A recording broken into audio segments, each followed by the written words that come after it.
en su canto, porque el crepín de su chango les iba dentro del pecho, mordiendo sus sentimientos cuando anda lejos del pago.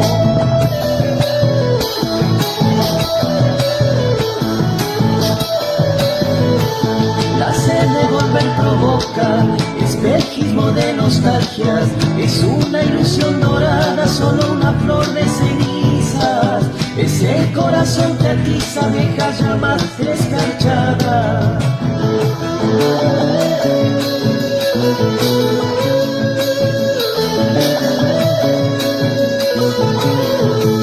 Como un ayunto de bueyes, tira y tira la querencia, mirar nuestra adolescencia de la otra punta del tiempo.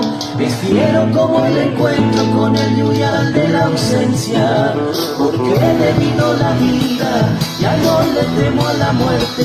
Sé que un día dirá el presente, vivir tiene un alto precio, solo me duele el silencio de las cosas que envejecen.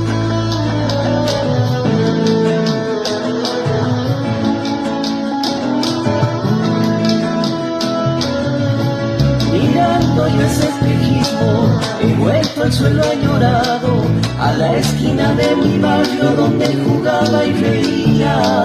Ya no era la esquina mía, mis sueños me habían robado.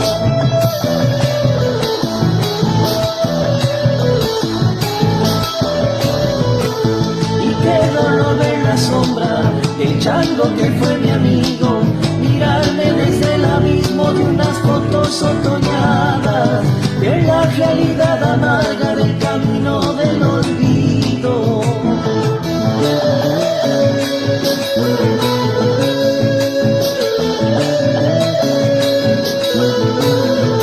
Salí a recordar ayeres buscando la primavera, aquella novia primera, su boca y un juramento. En mi alma creció un invierno y en mi pecho una tapera, porque le vino la vida, ya no le temo a la muerte.